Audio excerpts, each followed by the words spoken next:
Pasakojimą, kurį išgirsite dabar, ruošia Vilniaus universiteto antrakursė, būsimoji žurnalistė Jurgita Lapienytė.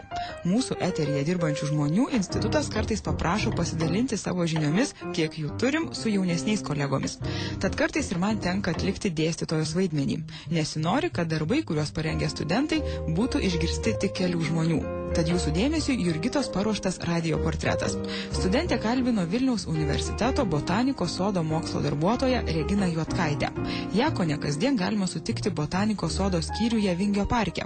Kai kurie gal net nežinote, kad toks yra už parko estrados. Sodas mena dar 17 amžių, kai čia buvo dabartinio Vilniaus universiteto studentų vasaros rezidencija. Nuo upės jį skiria mūro tvora, nuo pasivaikščiojimo takų aukštas šlaitas. Didesnė nei 7 hektarų teritorija oficialiai Vilniaus universiteto botanikos sodo augalų sistematikos ir geografijos skyrių jo vedėja Regina Juodkaitė vadina oaze miesto centre. Sako, kad darbo niekada nekeistų į kitą. Pasiklausykite, ką sode išgirdo ir pamatė Jurgita Lapienytė.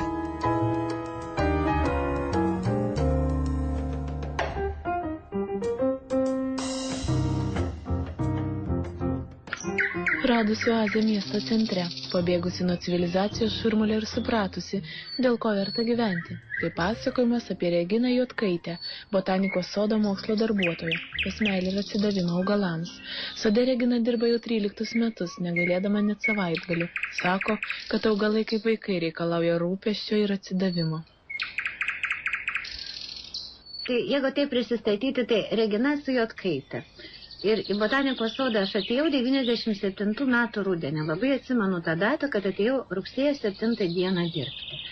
Ir atėjau tokią gražią rudens dieną ir kai atėjau, tai mano buvo tas pirma tokia mintis, kad galbūt reikėjo nugyventi šitiek metų, kad pagaliau ateitum į tą vietą, kur tu turi dirbti. Bet darbas sode, tiesiog gal tai iš pašaknų. Aš kaip ne visiems tai pasiseka, aš turėjau kaimą. Ir visas vasaras aš praleisdavau kaime. Ir turėjau senelę, kuri turėjo, nepaprastai didelį darželį. Tai gal tai genai būna. Mano senelės kaime darželis buvo gal pas didžiausias. Tokių jurginų tai aš po šiai dienai nemačiau, kokie augo pas senelę. Narcizų tokių, ko gero, irgi niekur nemačiau. Ir dar kai buvau maža, tai manęs ravėti neleisdavo ir man vis tai būdavo tas noras eiti tenai. O man nebuvo galima eiti. Tai už tai dabar galbūt ta svajonė toks yra, kad dabar gali ką nori daryti. Gal tai pašaukimas, nežinau kaip pasakyti. Pašaukimas gal per daug tai skamba. Tiesiog tai yra, mano vieta gyvenime. Regina įgijo pedagogijos specialybę, tačiau mokytojavo vos metus. Buvo patekusi į ministeriją, bet duso nuo darbo prie popierių ir telefono. O štai augalams negaili nei laiko, nei sveikatos. Todėl kiekvieną apsilankiusi botanikos sode to jau čiumpa už rankos ir veda gražiausių žiedų pažiūrėti. Tai va, mano moteris, va čia Tatjana, va čia va staselė. Aš sakiau, kad mes čia beveik gyvenam. O dabar pasižiūrėkite, alyvų alėja. Tiesiog, reikia praeiti per tą alyvų alėją ir kiekvienas augalas. Ir eini tas aromatas. Yra fantastika. Alyvos auga prie pat namo. Žiedai beveik siekia plytelėmis grįstą keliuką. Todėl ir vaikams penkialapių ieškoti nesunku. Pasigėrėjusi alyvomis, Regina tuojau veda pažiūrėti jazminų krūmų. Vienas iš jų namo didumo. Tokio krūmo aukšto tai aš net niekur ir nemačiau. Čia yra plaukuotasis jazminas, o čia darželinis jazminas. Tai va dabar dar žiūri tie lapai, bet bus birželio mėnesį, kai jisai sužysta ir kai pradeda tie žiedlapiai kristi. O vienas, ko niekam nesinori sakyti, kad, žinoma, darželinio man jazmino kvapas tai yra, nežinau, mano vaikystė, nes mano senelės ten palangė augdavo jazminai ir tas kvapas tai man yra vaikystės kvapas. Regina nepasakė, koks augalas ar koks metų laikas gražiausias. Kiekviena akimirka vis kitokios spalvos ir vis kitaip kvepia.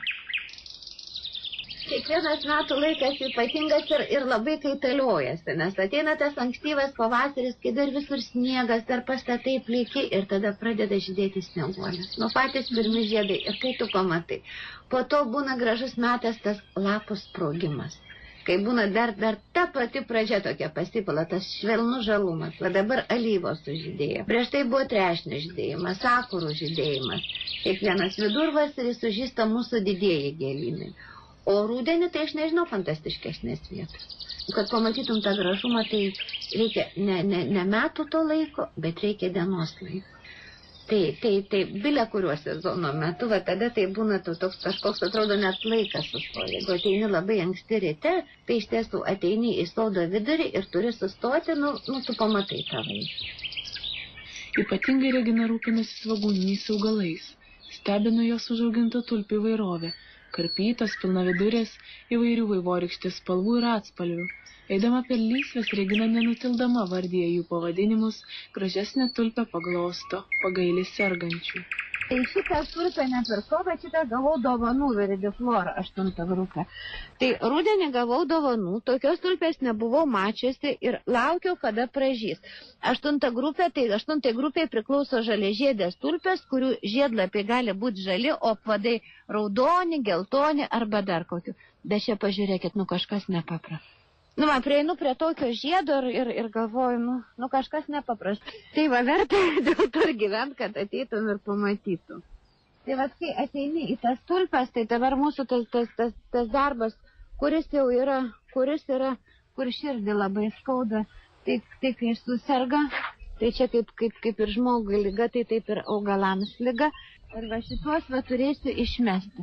Nes tikra spalva tai turi būti šitos veislės, tai turi būti ištisinė raudona spalva. Ir va to kokiais metais ima ir pasižiūrėkite, va, žiedlapiai. Tampa dryžuoti. Regina viliasi, kad žmonės vis dažniau ateis į botanikos sodą pailsėti, atsigerti žolelių arbatos ar tiesiog pasigėrėti sodo žiedais. Ir norėtųsi, kad žmonės atėjo, kad jie pamatytų augalus, bet man tai didžiausias noras, ko aš visą laiką tokį norą turėjau, kad čia ateitų žmonės, tiesiog jie ateitų pailsėti. Ir tas noras turėti biblioteką, kad ateina žmonės, pasiima knygą, kažkur atsisėda, pavyzdžiui, po žydinčiais kaštonais ir sau dieną skaito knygą. Labai noriu turėti kokią lysvę, kad kiekvienas galėtų atėjęs, tai tavo idėja dar yra išlikusi, kad kas ateina į sodą, ten gali susimokėti kokį vieną pinigėlį ir kad būtų kokia lysvė, kur ateina ir kokią norą nusiskina pats pasidaro pokštelį. Arba, pažiūrėjau, kita lysvė, kur prisiskini kokių žolelių ir pasidarai arbatos. Prie upės stovi senas namas, visai šalia sakūrų giraitė ir vaistažolių lysvė. Čia turi būti muziejus. Čia turi būti biblioteka ar skaitykla. Va čia kada nors tos obelis, tai jau nebeliksiu kaip pasistatyti, arba ten pavėsinė, kaip aš įsivaizduoju, kad čia pavėsinė, tokia alekinietiškos. Ir čia sėdi toj pavėsiniai tarp japoniškų sakurų, geri arbatą, medituoji, skaitai, žiūri į vandenį. Tai galvoju, kad man gyvenime yra tuo pasistekę, kad aš dirbu tokį darbą, kuris man patinka, nes tai yra amžinas laukimas. Tu nueini kokią parduotuvę, tu pamatai kokių nematytų tulpių svogūnų. Žinoma, aš juos perkuosiu. Tada pasisadini ir tada yra tas laukimas. Per visą žiemą laukia iki pavasario, kas čia pražydės, kokie čia bus žiedai.